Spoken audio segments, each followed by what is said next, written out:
નમસ્તે બાળકો, સુંદર રીતે આપણે વ્યાકરણ ભણી રહ્યા એમાં સ્વર, વ્યંજન અને સંજ્ઞા એના વિશે આપણે સમજૂતી મેળવી.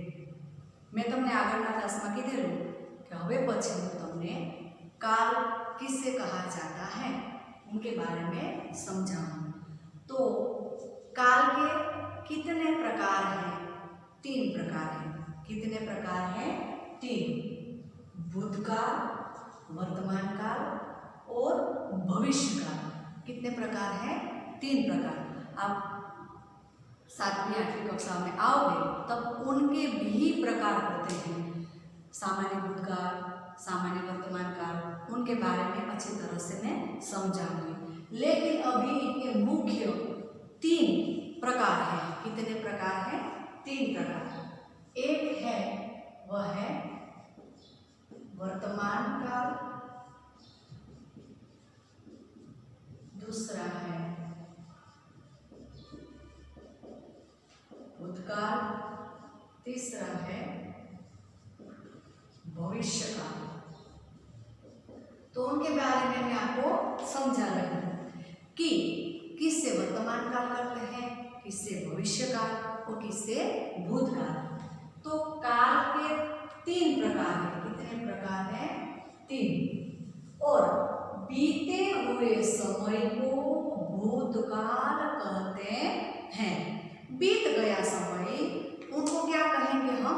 भूतकाल. उनका उदाहरण देखते हैं. उन्होंने आम खाए. उन्होंने आम खाए, बीते समय में खा लिया, इसलिए उनको क्या कहते हैं? भूतकाल कहते हैं.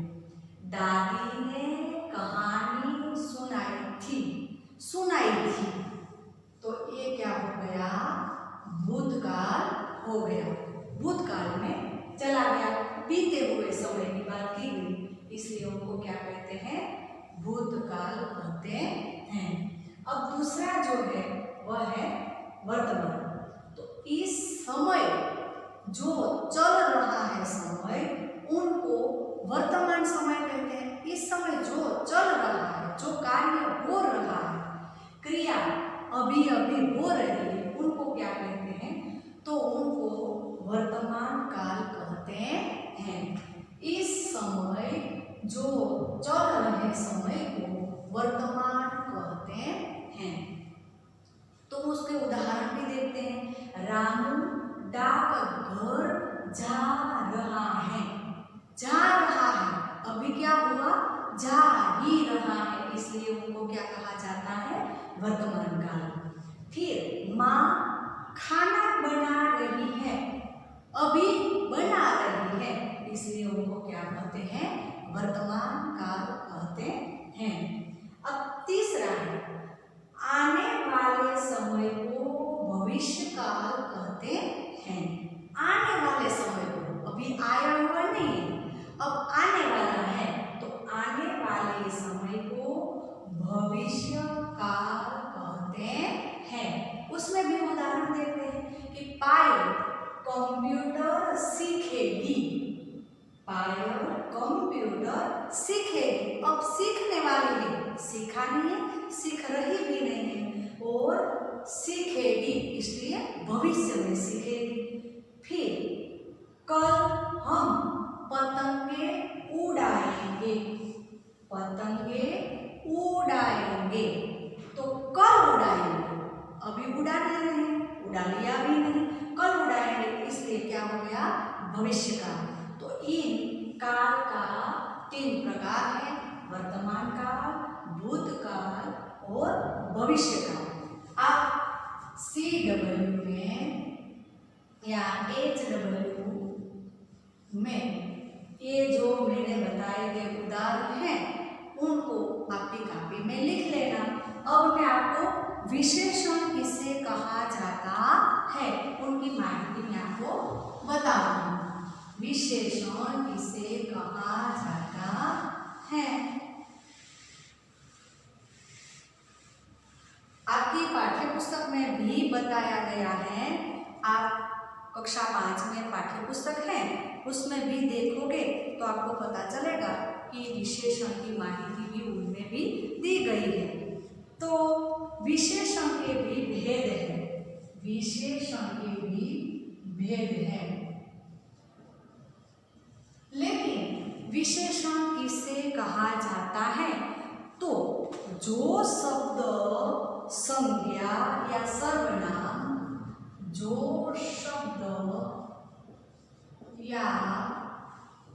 शब्द संज्ञा या सर्वनाम की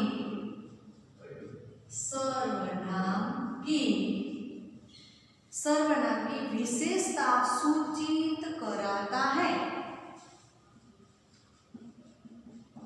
विशेषता सूचित कराता है,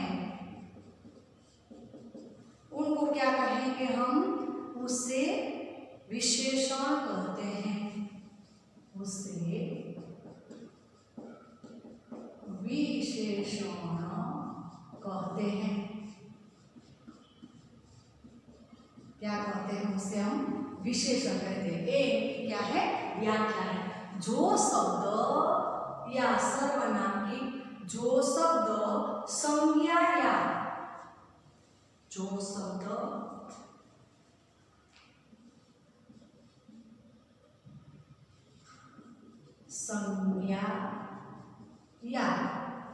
सर्वनाम की विशेषता सूचित कराता है, उसे हम विशेषण कहते हैं। तो उनके भी भेद है, विशेषण के भी भेद है। तो आपको वाक्य पढ़ने से ही पता चलेगा कि विशेषण किसे कहा जाता है, किससे कहा जाता है। मैं उनका आपको उदाहरण लिख देती हूँ कि उसका कंठ मधुर है। कंठ तो है, लेकिन जो मधुर शब्द है वह क्या उनकी विशेषता बताता है, वह क्या बताता है? उनकी विशेषता बताता है। ऐसे ही एक उदाहरण, मैं थोड़ा पानी पिया। पानी पिया, लेकिन कितना पिया? तो थोड़ा। तो ये थोड़ा शब्द जो है वह ये वाक्य की क्या है? विशेषता है। क्या है? विशेषता। तो उनके भी भेद है। कितने भेद हैं? उनके भी 4 भेद हैं। एक है गुणवाचक विशेषण, दूसरा है संख्यावाचक विशेषण, तीसरा है परिमाणवाचक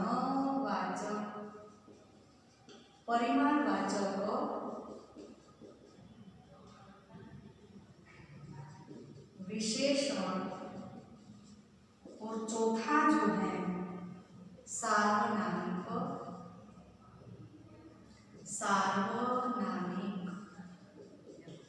विशेषण। तो मैंने आपको इधर सुंदर क्रिया के काल की माहिती भी दी गई है और ये विशेषण की माहिती भी दी गई है। अब आप जब पढ़ने के लिए आओगे तब इनके व्याख्या के अनुसार मैं आपको अच्छी तरह से समझाऊंगी और आप इन शब्दों के 4-4 वाक्य आपकी CW में या HW में लिख लेना। नमस्ते।